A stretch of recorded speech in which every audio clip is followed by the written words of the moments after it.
चारों तरफ से बंकर बस्टर बॉम्ब से हमला कर दिया, लेकिन सद्दाम वहां से पहले ही निकल चुका था। असल में उसने बगदाद के नीचे एक सीक्रेट टनल नेटवर्क बना रखा था, जो इतने मजबूत थे कि बंकर बस्टर बॉम्ब्स भी उन्हें पूरी तरह डैमेज नहीं कर सकते थे। बगदाद से निकलने के बाद वो एक सेफ हाउस से दूसरे सेफ हाउस में छिपता रहा। जब सद्दाम अमेरिका के हाथ नहीं आया तो अमेरिकियों ने सद्दाम और उसके करीबी लोगों को पकड़ने के लिए एक क्रिएटिव तरीका निकाला। उन्होंने अपने सोल्जर्स को ताश के पत्ते खेलने को दिए, जिसमें एस कार्ड पर सद्दाम की फोटो, किंग ऑफ स्पेड्स पर उसके बड़े बेटे उदय और किंग ऑफ क्लब्स पर छोटे बेटे कुसै की फोटो प्रिंट थी, और बाकी के पत्तों पर सद्दाम के करीबी ऑफिसर्स की फोटो प्रिंट थी, ताकि अमेरिकन सोल्जर्स को ताश खेलते खेलते इनमें से हर एक का चेहरा याद हो जाए। इधर इराक में कई जगह की गई छापेमारी के बाद भी जब सद्दाम और उसके बेटों का कोई ठोस सुराग नहीं मिला तो अमेरिका ने बड़ा दांव खेला। उन्होंने सद्दाम की खबर देने पर $25 मिलियन और उसके बेटों की खबर देने पर $15 मिलियन का इनाम घोषित कर दिया। इस इनाम का असर भी जल्द ही देखने को मिला।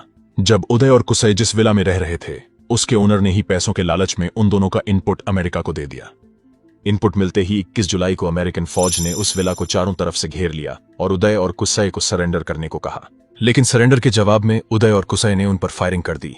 तब अमेरिकन सोल्जर्स ने बिना देर किए रॉकेट लॉन्चर से पूरे विला को ही उड़ा दिया। इस ऑपरेशन में उदय और कुसै के साथ साथ उदय के 14 साल के बेटे मुस्तफा और उनके एक बॉडीगार्ड की भी जान चली गई। इसके कुछ दिन बाद सद्दाम का एक टेप जारी हुआ, जिसमें उसने अपने बेटों को इराक का शहीद बताया और उसने कहा कि वो यूएसए से इसका बदला लेकर रहेगा।